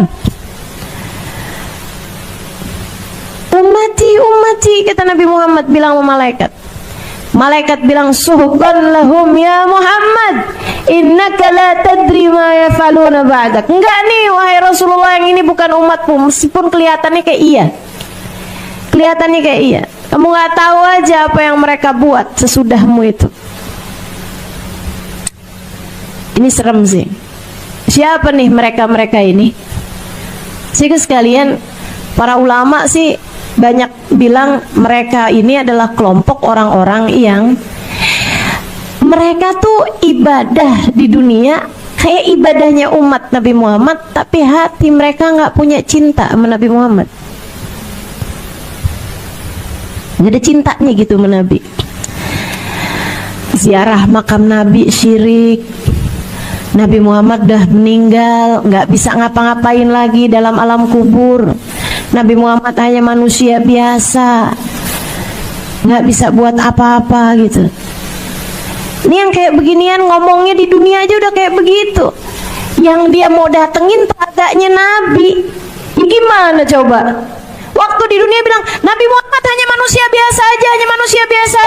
Ya malaikat kan kesel. Kalau menurut kamu Nabi Muhammad manusia biasa aja, nggak punya tenaga, sana kamu. Ngapain kamu datang ke telaganya? Kamu bilang kan manusia biasa, ngapain kamu datang ke telaganya? Kamu bilang Nabi Muhammad nggak bisa apa-apa, ngapain kamu datang ke telaganya? Tampang kamu sih kayak umatnya, tapi kamu bukan umatnya. Hatimu nggak punya rasa cinta kepadanya. Bahkan orang-orang yang datang berziarah ke makam Nabi, kamu mengatakan mereka telah syirik. Kamu mengatakan mereka telah berlebih-lebihan kepada Nabi. Bahkan yang sekedar datang ke makam Nabi Muhammad kemudian berucap salam kepada Nabi Muhammad, kamu menghardiknya. Kemudian kamu berkata, kiblatnya sebelah sana, jangan ngadep ke sini, kiblatnya sebelah sana. Ini hanya makam Nabi Muhammad, nabinya udah mati, kiblatnya ke arah sana. Nih sekarang ngapain kamu datang ke telaganya? Jangan sampai kita, anak-anak kita, turunan-keturunan kita ikut sama pemahaman-pemahaman yang tidak bertanggung jawab semacam itu. Agama ini agama cinta. Sempurnamu beribadah di dalam agama ini adalah ketika hatimu dipenuhi dengan cinta kepada Allah yang utama dan kepada siapapun yang membawamu kepada cintanya Allah dan kepada siapapun yang dicintai oleh Allah.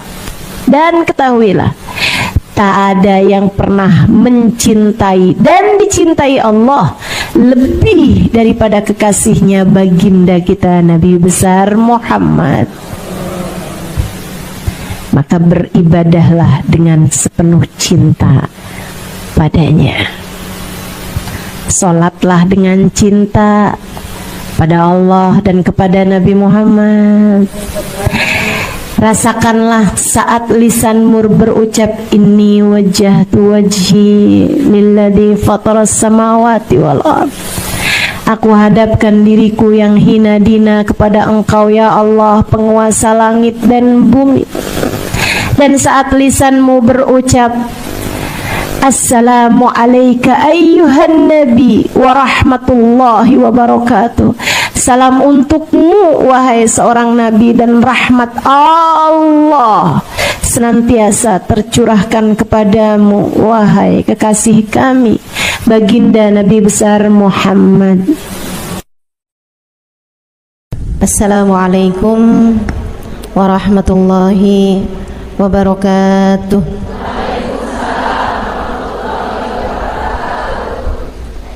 Alhamdulillah, wassalatu wassalamu ala rasulillah Muhammad ibn Abdillah wa ala alihi wa sahbihi wa man wala. Subhanaka la ilma lana illa ma 'allamtana innaka antal alimul hakim. Rabbi shrah li sadri wa yassir li amri wahlul 'uqdatan min lisani yafqahu qawli, amma ba'du. Baik, sebelum kita mulai, kita akan baca niat belajar bersama-sama. Mudah-mudahan ilmunya nanti sekali lagi jadi ilmu yang manfaat buat kita sekalian. Bismillahirrahmanirrahim. Nawaitu ta'allum wa ta'lim wan naf'a wal intifa' wal mudzakarah wat tadhkir wal ifadah wal istifadah wal hidza ala tamassuk bi kitabillah wa sunnati rasulillah sallallahu alaihi wa alihi wasallam wa du'a ilal huda والدلالة على الخير ابتغاء مرضاته وقربه وثوابه وحسن الخاتمة مع اللطف والعافية وصلاح العاقبة برحمتك يا أرحم الراحمين. إلى حضرة النبي محمد صلى الله عليه وسلم وآله وصحبه وأزواجه وذريته وأهل بيته وسلم وجميع الأنبياء والمرسلين والملائكة أجمعين أن الله يغفر لهم ويرحمهم ويعلي درجاتهم في الجنة وينفعنا ببركاتهم وأسرارهم وأنوارهم وعلومهم ونفعاتهم في الدين والدنيا والآخرة. Al-Fatihah, baca bersama-sama. A'udzu billahi minasyaitonir rajim. Bismillahirrahmanirrahim. Alhamdulillahi rabbil alamin. Ar-Rahmanir Rahim. Maliki yaumiddin. Iyyaka na'budu wa iyyaka nasta'in.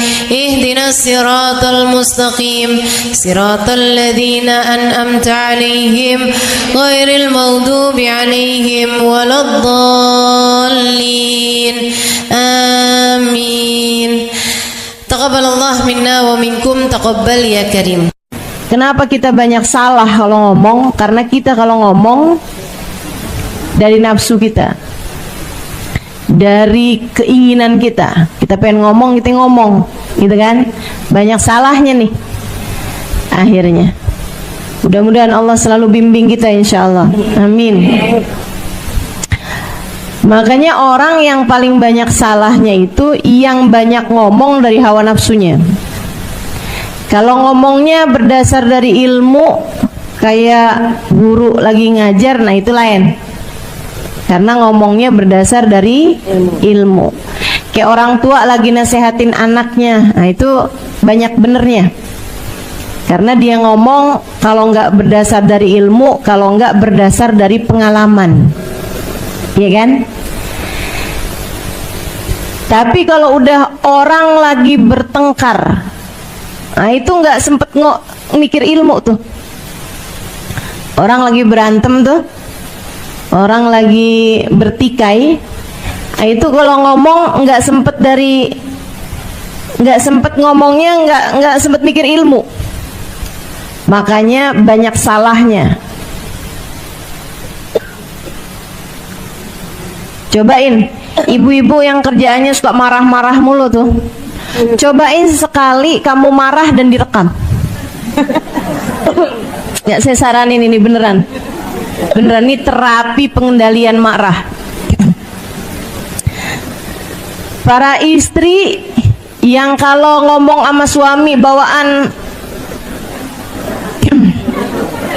ngegas mulu, ya, bawaan ngegas aja gitu, kayak nggak ada remnya gitu, blong udah remnya. Coba sekali-kali direkam, kalau perlu bukan hanya suara tapi video, rekaman video. Masya Allah, kamu akan lihat betapa sangat menyeramkannya dirimu. Kenapa gitu? Karena ngomongnya tuh nggak pakai ilmu, nggak pakai iman, deh, nggak pakai hati gitu. Ngomongnya berdasar dari hawa nafsu, berdasar dari nafsu, keluar dari ego. Tuh banyak nyeselnya. Ada Ibnu Mas'ud lagi marah sama budaknya. Wah, suaranya kenceng banget. Dipanggil sama Nabi, ya Ibnu Mas'ud, nggak denger. Panggil lagi sama Nabi, ya Ibnu Mas'ud, nggak denger juga. Orang kalau lagi marah tuh kayak gitu tuh, liatin, serem. Dia marah lagi sama budaknya ini. Terus Nabi Muhammad teriak lagi, ya Ibnu Mas'ud. Baru dia dengar, lebih ya Rasulullah. Tinggalkan budaknya, dia pergi kepada Nabi. Aku memanggilmu udah 3 kali Ibnu Mas'ud, saya nggak dengar wahai Rasul. Ibnu Mas'ud, ketahuilah, ketika seseorang sedang marah, setan memainkan hatinya seperti mana anak kecil memainkan bola di tangannya. Kayak gitu tuh setan, mainin hatinya orang yang lagi marah. Masya Allah. Nah, Nabi kenapa nggak banyak salahnya atau nggak ada salahnya? Bukan nggak banyak, nggak ada salahnya. Karena Nabi tidak pernah berbicara dari hawa nafsunya. Tidak pernah. Nabi selalu berbicara dari wahyunya Allah Subhanahu wa ta'ala. Dari wahyu dari Allah Subhanahu wa ta'ala. Alladzi la yantiqu anil hawa in huwa illa wahyun yuha.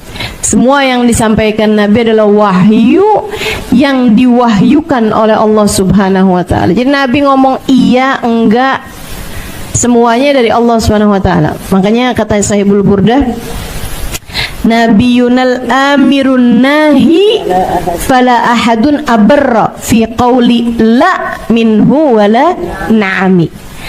Nabiyunal amirun nahi. Nabi Muhammad adalah Nabi yang amir juga, nahi juga, memerintah juga, ngelarang juga.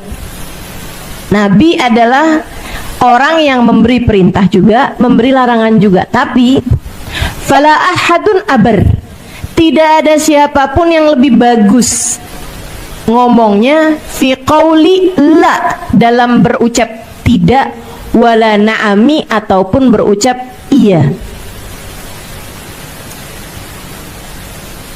Beliau adalah seorang yang terbaik dalam berucap tidak, seorang yang terbaik dalam berucap iya. Gitu. Kita kan kadang-kadang yang iya kita enggak-enggakin, yang enggak kita iya-iyain. Nah, tuh. Ini nih yang salah gitu. Kita kadang suka nggak ngerti gitu. Yang manaan aja yang mesti kita iyain, yang mana yang mesti kita enggakin. Kenapa gitu? Itu tadi. Karena kita tuh seringnya ngomong berdasar hawa nafsu.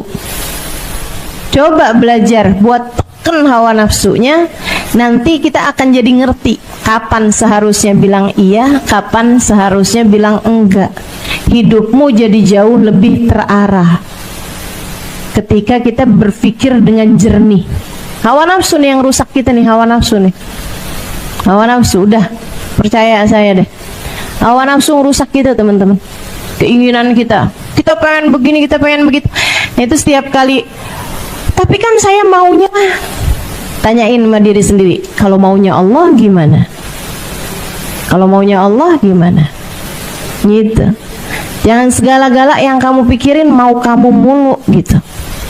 Katanya pengen jadi hamba yang Allah senantiasa memberi padamu apa maumu, maka jadilah hamba yang selalu mempersembahkan apa yang Allah Subhanahu wa ta'ala mau.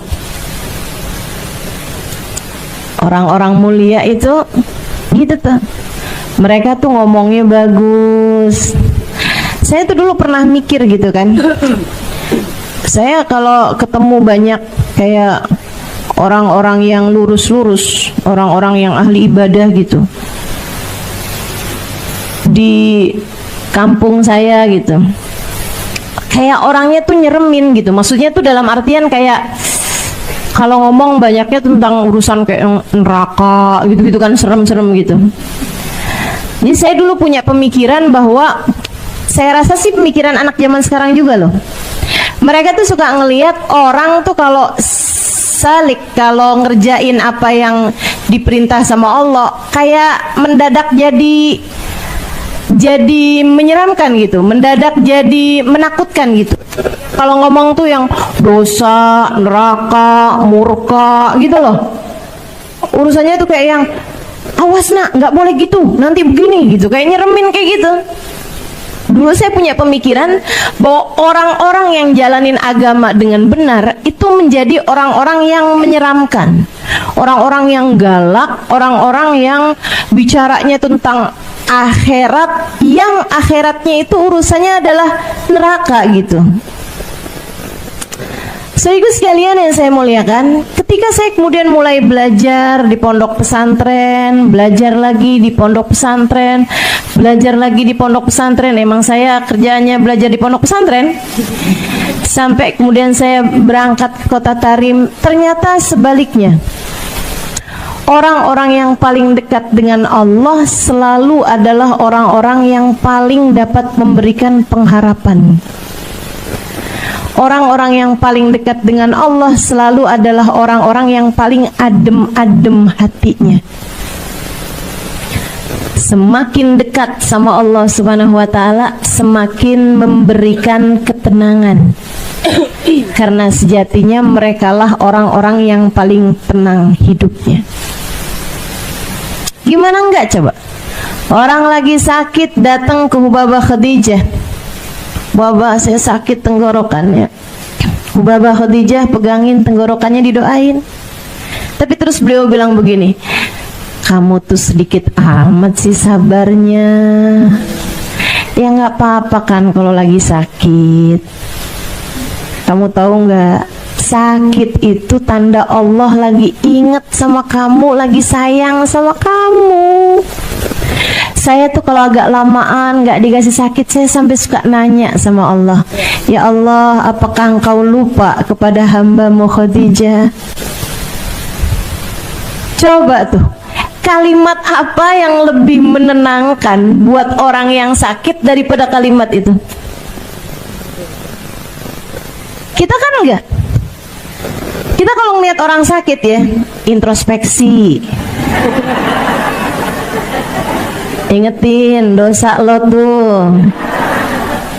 Betul nggak? Ibu-ibu nggak usah nasehatin orang lain, nasehatin suami sendiri kalau lagi sakit. Coba diinget-inget. Anak lagi sakit aja hatinya dibuat begitu ya, dibuat sedih gitu. Masya Allah, Masya Allah. Ini semua adalah hukuman atas dosa-dosamu, nak. Makanya kalau mama ngomong tuh dengerin, jangan suka ngebantah, kan gitu tuh. Tahu sendiri tuh kan, sakit kan, gitu tuh. Kegedean hawa nafsu, teman-teman, kegedean nafsu kita nih. Dan itu yang bikin kita salah dalam hidup nih, banyak salahnya gara-gara itu tuh. Suka ngikutin hawa nafsu. Kalau mereka ini hamba-hamba tercinta di sisi Allah Subhanahu wa taala, bener mulu ngomongnya, karena ngomongnya nggak dari nafsu, tapi dari hati yang bercahaya dengan cahaya iman, cahaya ilmu, cahaya pengalaman, cahaya kedekatan dengan Allah Subhanahu wa taala. Gak ada yang lebih ngerti, gak ada yang lebih pinter, gak ada yang lebih faham selain Allah. Maka Allah akan menjadikan hamba yang dekat dengannya menjadi faham, menjadi mengerti, menjadi tahu segala sesuatu. Kayak baginda kita Nabi besar Muhammad SAW, selalu benar terhadap ucapannya, semuanya gitu. Orang-orang yang ngikutin jalannya Nabi Muhammad juga gitu. Sampai saya ingat nih ucapannya Farazdak. Farazdak itu seorang penyair kaliber, penyair nomor 1 di negeri Arab pada masa tabi'in, masa sesudah masanya sahabat. Nggak menangin Nabi Muhammad, nggak dapetin masa hidupnya Nabi. Dia hidup di masanya para sahabat sebagai seorang tabi'in.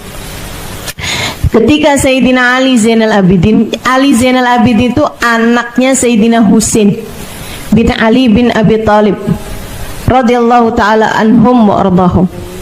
Sayyidina Husain ini teman-teman, ibadahnya tiap malam 1000 rakaat. 1000 rakaat. Bayang gak sih? Ibadah malamnya 1000 rakaat. Bersama dengan itu hatinya merunduk sampai kayak yang kalau orang sebut-sebut neraka gitu, kayak yang saya tuh gitu. 1000 rakaat loh ini. Kita jangan kata 1000 rakaat, baru 2 rakaat gitu kan, di waktu malam bisa tahajud, 3 rakaat witir gitu. Udah berasanya kalau hadir di majelis tuh pantesnya duduk paling depan, kalau perlu sebelahan ustazah.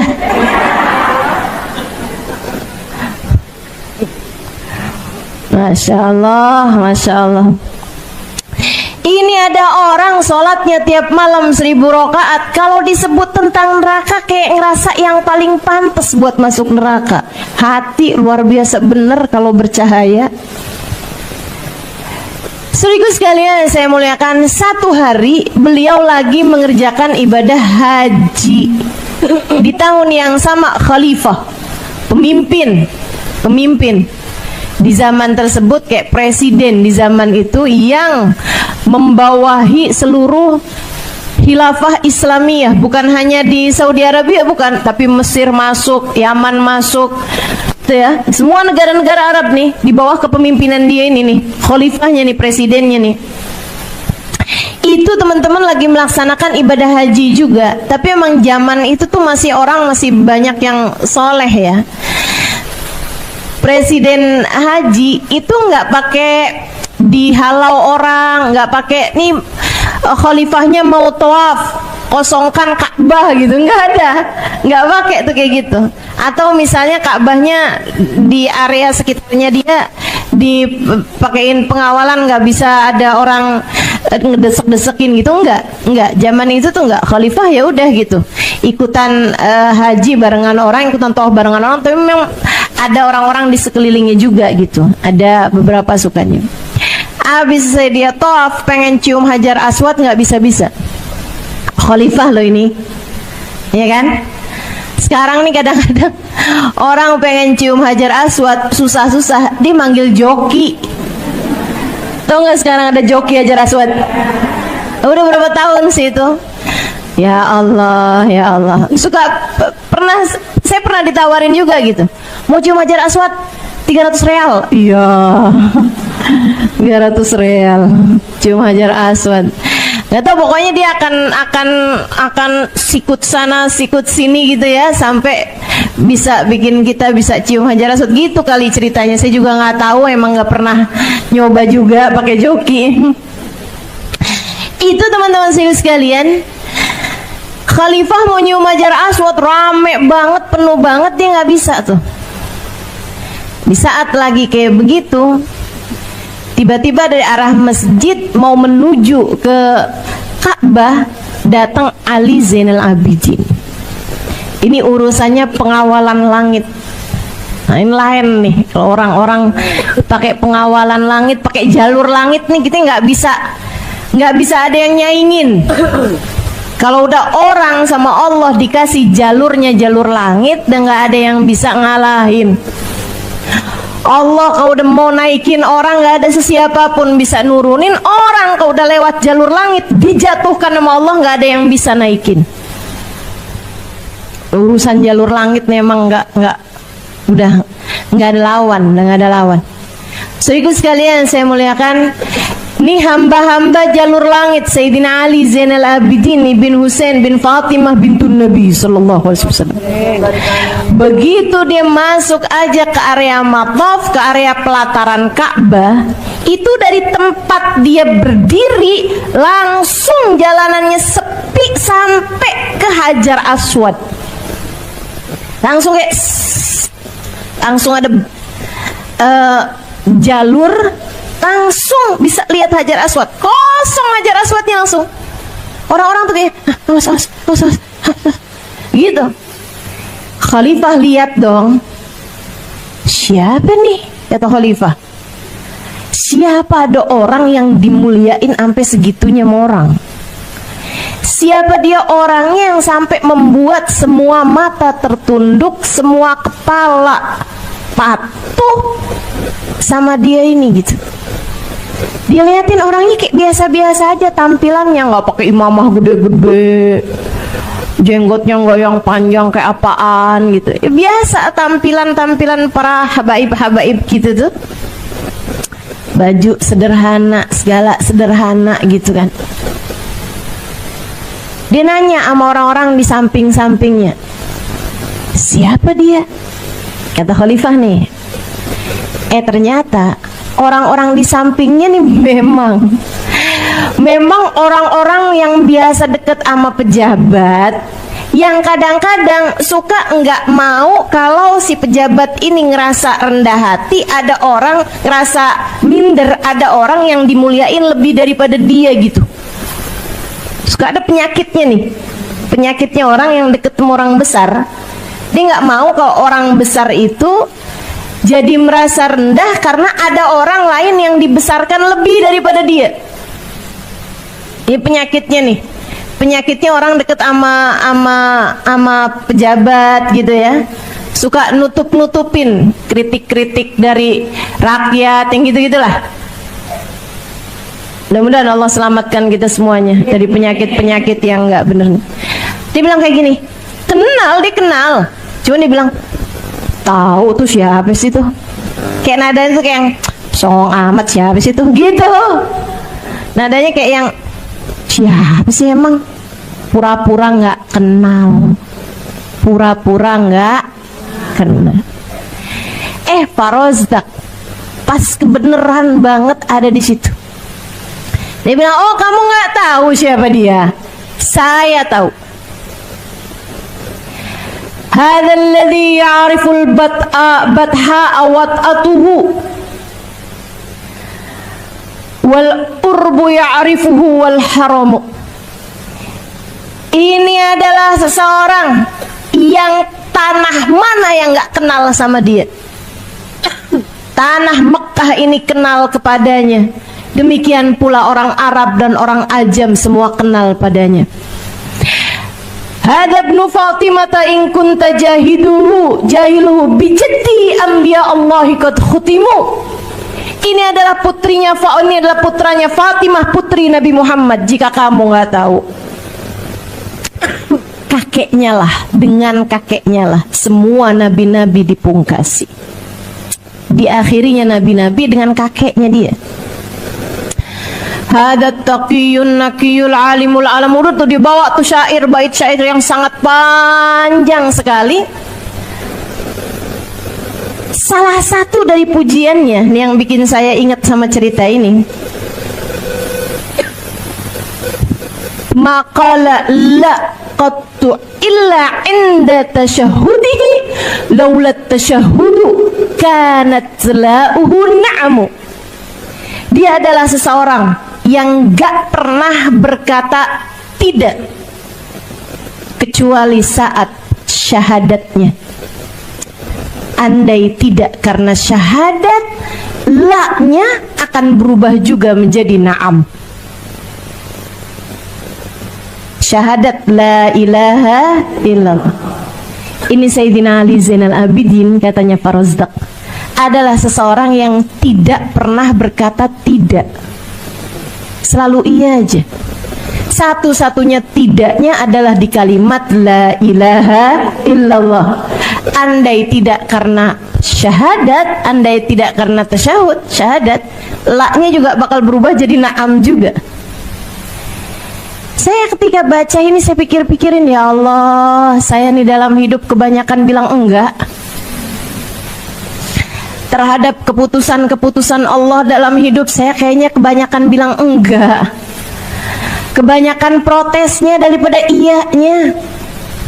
Dikasih sehat panjang banget, jarang-jarang bilang naam, naam, naam. Giliran dikasih sakit dikit langsung bilang kenapa ya? Iya, kamu juga ngelihat suami kayak yang